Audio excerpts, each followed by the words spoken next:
Muffins കഴിക്കാനൊരു കൊതി. അടുക്കളയിലെത്തി നോക്കിയപ്പോൾ നല്ല പഴുത്ത ബനാനാസ് ഇരിപ്പുണ്ട്. അപ്പോൾ വിചാരിച്ചു ഈസി ആയിട്ടുള്ള ബനാന മഫിൻസ് തന്നെ ഇന്നത്തെ റെസിപ്പി ആയിക്കോട്ടെ. അപ്പോൾ ബനാന മഫിൻസിന് വേണ്ടി 1 കപ്പ് ഓട്സ് ഫ്ലോർ. ചോദിക്കട്ടെ, ആൽമണ്ട്സ് കഴിക്കാൻ മടിയുള്ളവരുണ്ടോ? എന്റെ വീട്ടിലുണ്ട്. അപ്പൊ എന്താ ചെയ്യാ? നമുക്ക് ആൽമണ്ട്സിനെ ഫ്ലവർ ആക്കി മാറ്റിയ ആ ഫ്ലവറിനെ ആഡ് ചെയ്യുന്നു 1/2 cup almond flour. Actually sugar is not good, but cake ആവണമെങ്കിൽ sugar is needed. So 1/2 cup sugar. ഇനി വേണ്ടത് 1 teaspoon baking powder,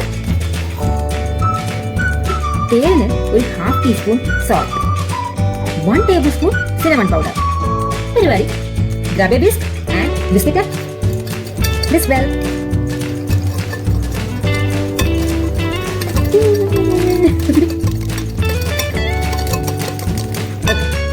So dry ingredients എടുത്ത് വെച്ചു. ഇനി അടുത്ത വെറ്റ് ഇൻഗ്രീഡിയൻസ്. കിച്ചണിൽ വന്ന് നോക്കിയപ്പോൾ നല്ല പഴുത്ത ബനാനാസ് കണ്ടെന്ന് പറഞ്ഞില്ലേ? അപ്പോൾ ആ ബനാനാസ് നമുക്ക് മാഷ് ചെയ്യാം using A fork.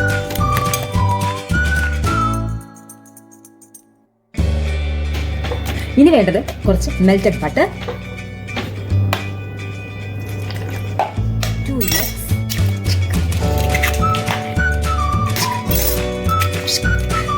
1 teaspoon. Again, grab a whisk and whisk it up. Now add the wet ingredients into the dry ingredient mix. Mix that. Slowly we have to mix it. ഇനി കുറച്ച് walnuts.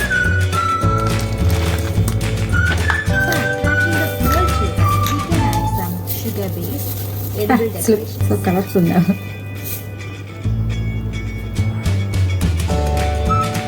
ഒരു cup cake case എടുത്തു. Just 1 scoop is enough. Add some spoons. Once it's so nice.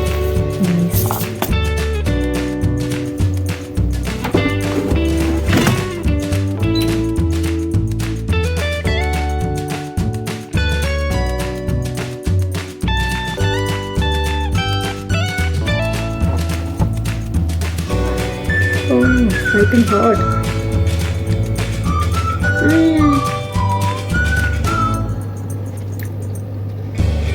നല്ല taste ഉണ്ട്. Oats ഫ്ലവറാണ്, almond ഫ്ലവറാണ് use ചെയ്തത്. പിന്നെ നല്ല പഴുത്ത ബനാനാസ് ആയിരുന്നു. ഹോട്ട്. അപ്പോൾ good night all. Bye. Thank you for watching this video. By.